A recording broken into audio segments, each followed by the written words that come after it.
as Caravaggio. Now we'll get to learn later about this very interesting application technique in the program, but first is a big welcome to this week's edition of The Ideal Space, the show that delivers magical elements in the spaces we live, work and play in. My name is Tim Njiru. Karibu.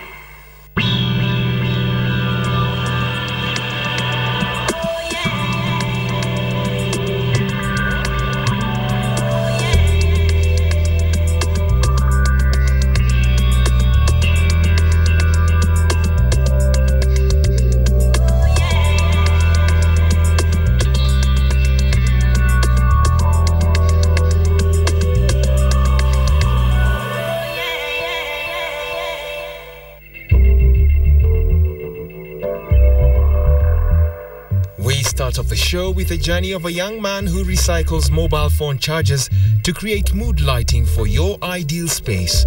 Here is the story of Mshuma. Use your imagination.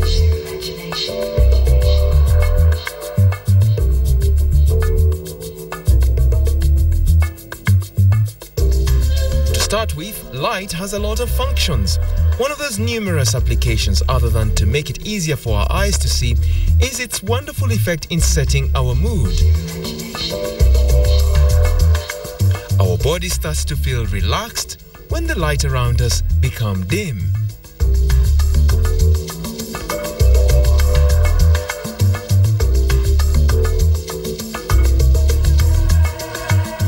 Mshuma is a Kenyan design brand that designs and sells candle centerpieces.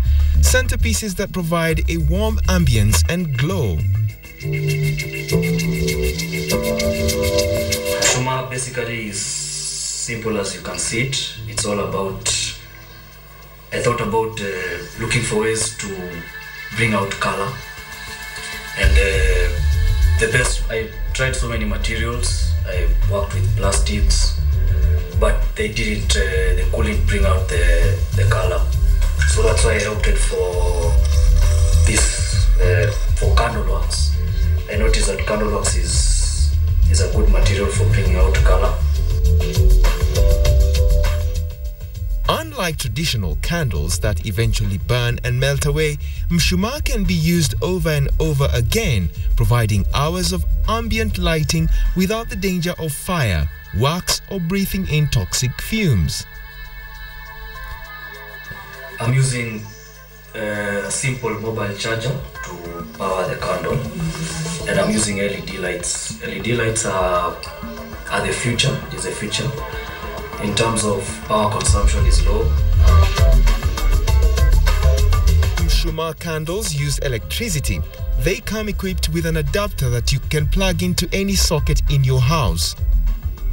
Since they use LED technology, they consume very little power. Therefore, there is no drain in your electricity bill. You can use them to, instead of sleeping in a dark room, like most of us do, you can use them to bring out more color in your room. By meaning you can sleep with them when they are on, with no unnecessary power consumption. Also, they are good for kids. There are some kids that have a problem with sleeping in the dark because of their minimum glow and ambience. You can set them, you can leave them on during the night in a kid's room so that he or she can sleep well.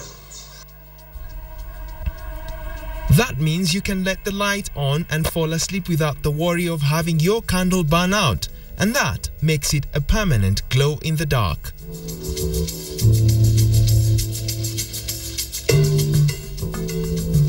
Most of the pieces that Mshuma prides in play not only the role of lighting, but storage.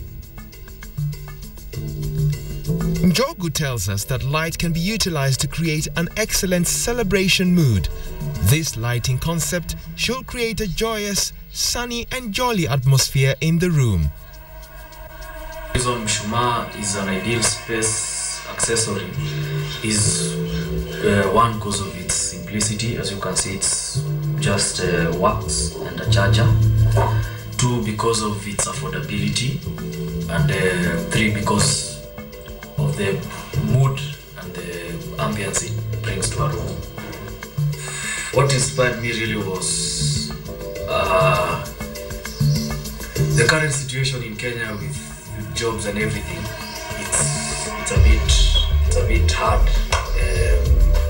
We are living in a system where it's a closed system. So I decided the only way to do it is I try innovating something, which is also my contribution to this great country. Because we need to make, each in our own way, we need to make our own contributions. Instead of complaining all the time, I think we can do a lot with more innovation and support from the government and any other interested party. And finally, Njogu says, like emotions, colors are a reflection of life.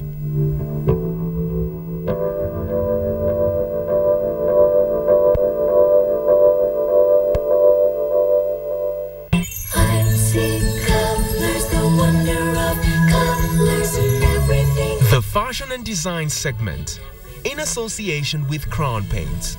If you like it, crown it.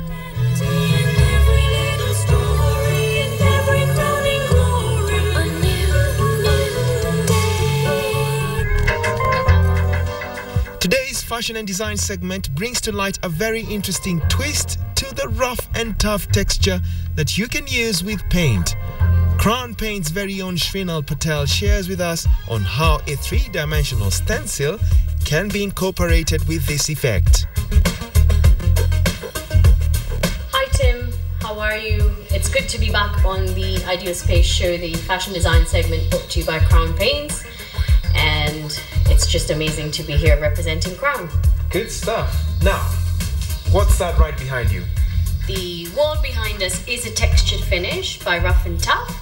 It is a rough and tough texture, but it has been applied in a very unique, different way.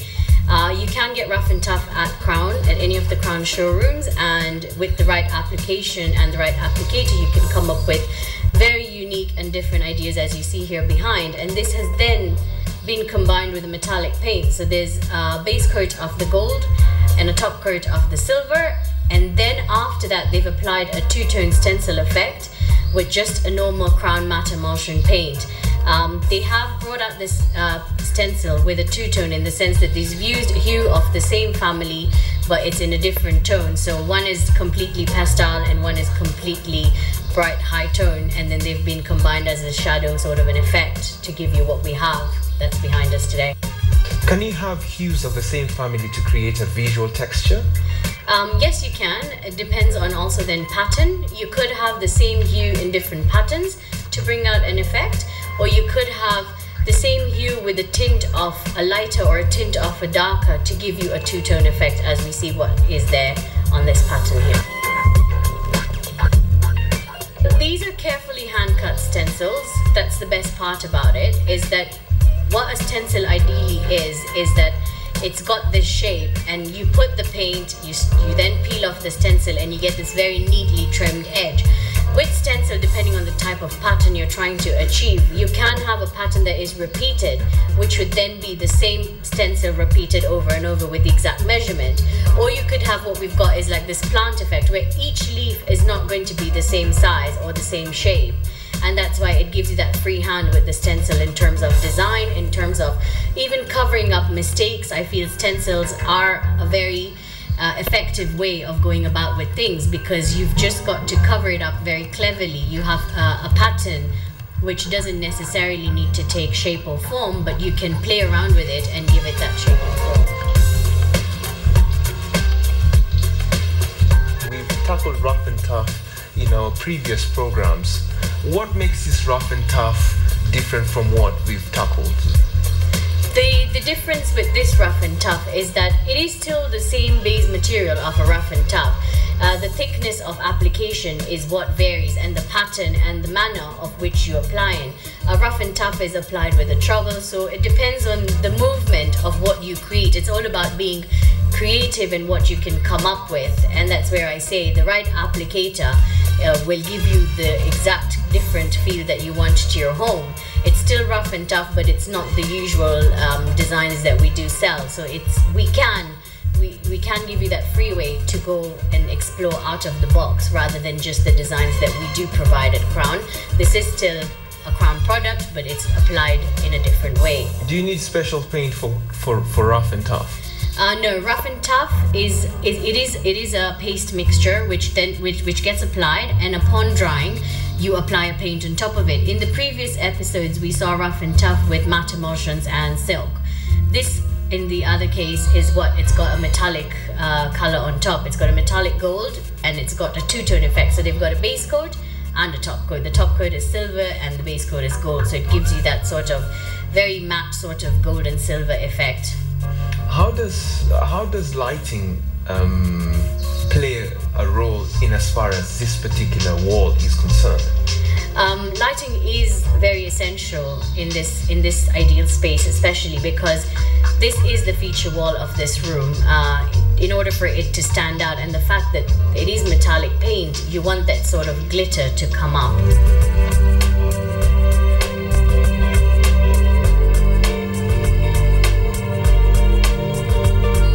Apart from this feature wall in this space, there is another stencil effect that has been created, which is at the landing of the stairs. It is actually a higher base stencil, so it's more like dropping from the ceiling.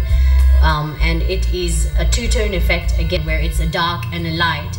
The only difference is that one is not textured. It is on a flat surface, but they've still created that feel of texture with just paint, whereas here it's a feel of texture with the rough and tough material and the paint, and on the staircase it's flat paint, but it's in the shades that have been used, and that sort of makes it an entirely different space, in the sense that when you are climbing the stairs, it is a feature that you are looking at. It is a feature that is welcoming you to the entrance of the upper floor of this ideal home, which happens to be obviously the private spaces, the bedrooms, and etc.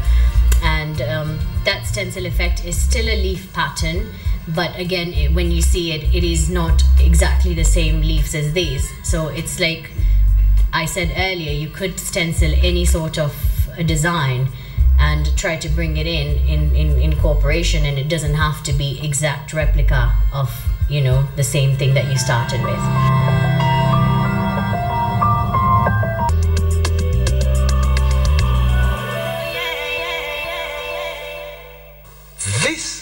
Decorative paint technique, as beautiful as it is known as Caravaggio. The man on standby to show us how to apply it is none other than Frank from Classic Moldings. Frank, what's up?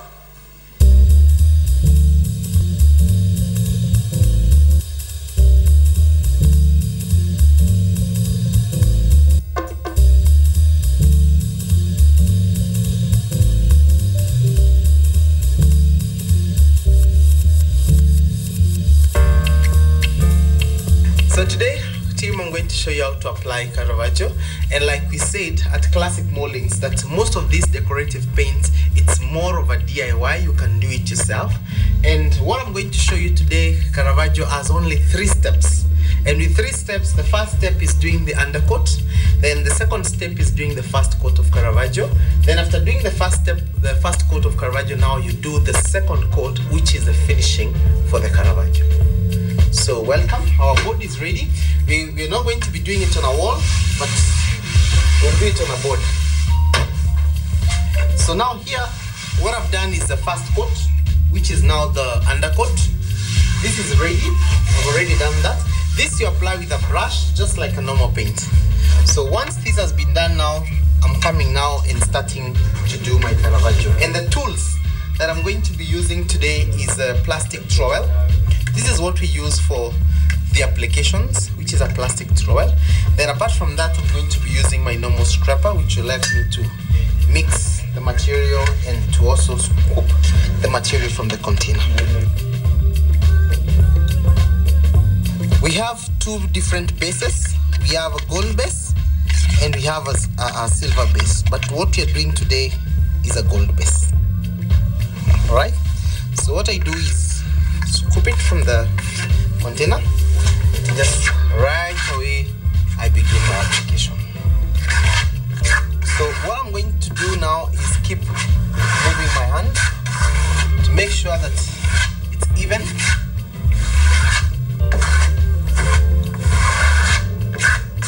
And to make sure that I'm not leaving any blank spaces as I apply. It's more of a free hand, like crisscrossing through the board, making sure I cover my primer nicely with the material, and making sure also the coat is even, that I don't have more material at one point and less material at another. That's the key thing to know about Caravaggio.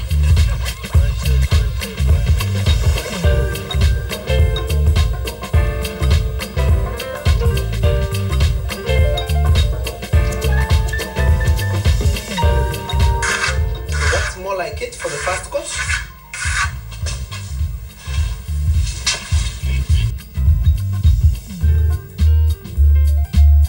Around here it's already dry, and around here it's yet to dry. You can see it's still wet, but it takes a matter of a few minutes from now. It should be dry uniformly. Then we can begin the second coat.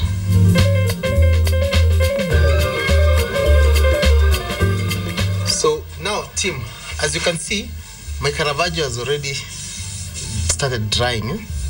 So what I need to do now is to observe it for a while. Then after observing it for a while, now I'm coming to do the second coat. And with the second coat now, I can give it more character. So like what I want to do here on the second coat, it's more of a broccato finish. A broccato finish is one that you move it around and then it gives you a very interesting flowery feel all across the special.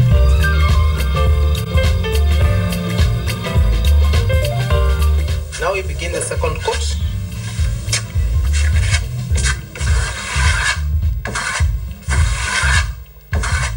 The purpose of having the second coat is to give you that nice texture and finish on your material.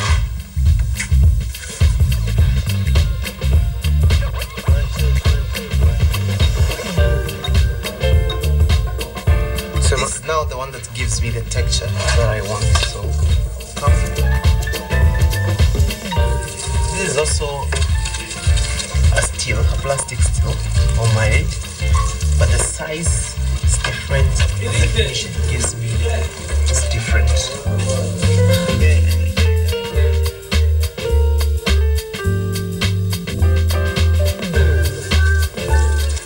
So as you can see, Tim, I'm already achieving the texture I wanted.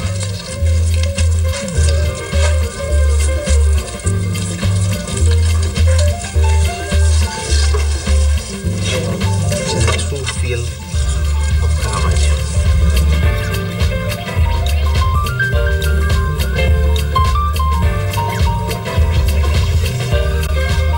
This is just one of the ways of doing the application for Caravaggio.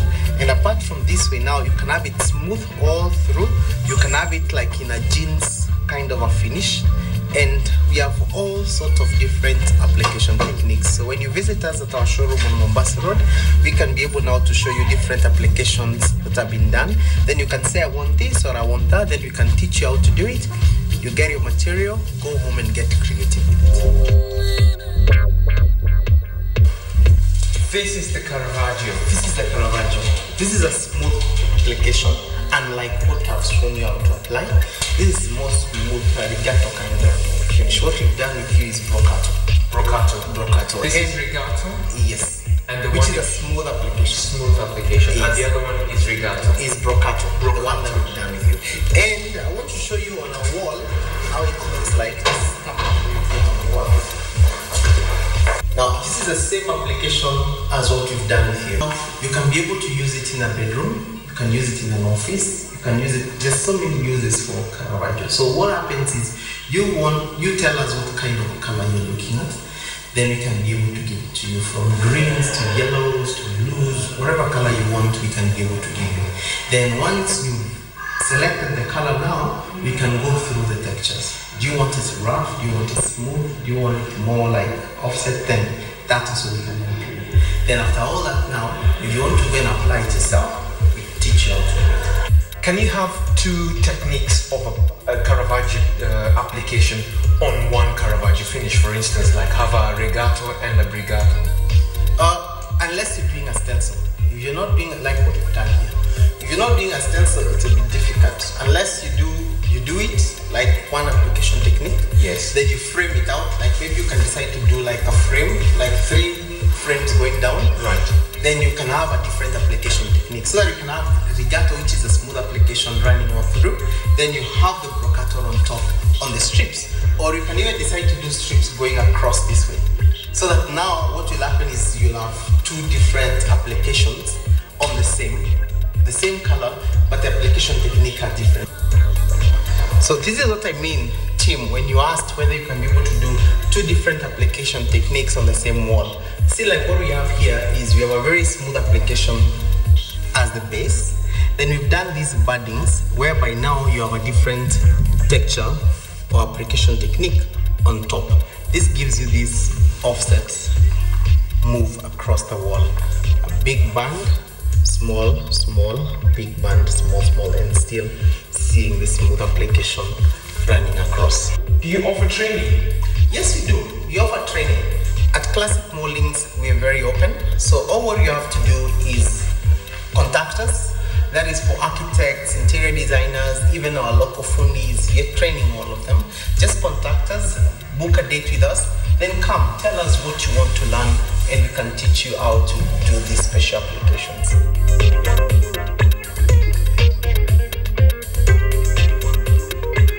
Come and visit our showroom on Calico Plaza, Mombasa Road. Talk to us and let us teach you how to transform your space with our amazing decorative paint finishes, cornices for your interior and exterior. The ideal space in partnership with Classic Moldings, the home of creative interiors.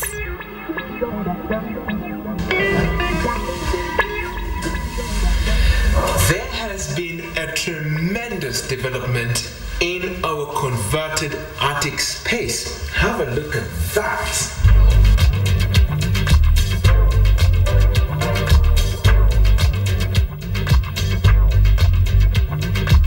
This attic space conversion moves a notch higher this week.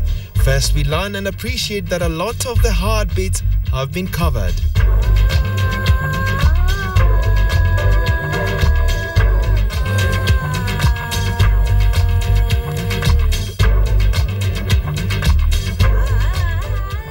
Flooring work was what piqued our eyes this week. The use of natural stone of different textures adorned what will be the bathroom area.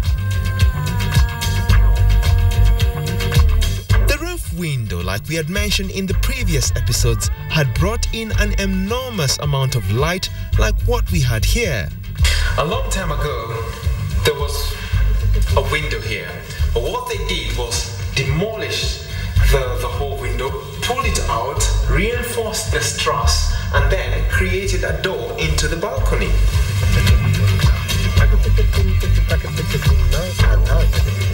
We also noted that the bedroom area had taken shape with the final color and light fittings according to the client.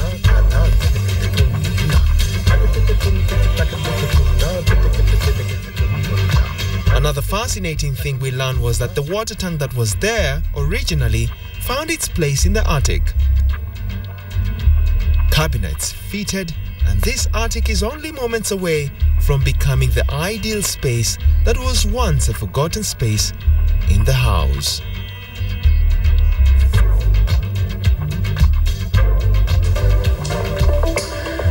Send us your comments, suggestions, and thoughts. Now, this is one very interesting thing. I can't wait to see what grand bathtub they're going to put over here. But anyway, the show ends for this week. I've been your host, Tim Njiru. The question we like to ask you every single week is, how ideal is your space? Bye for now.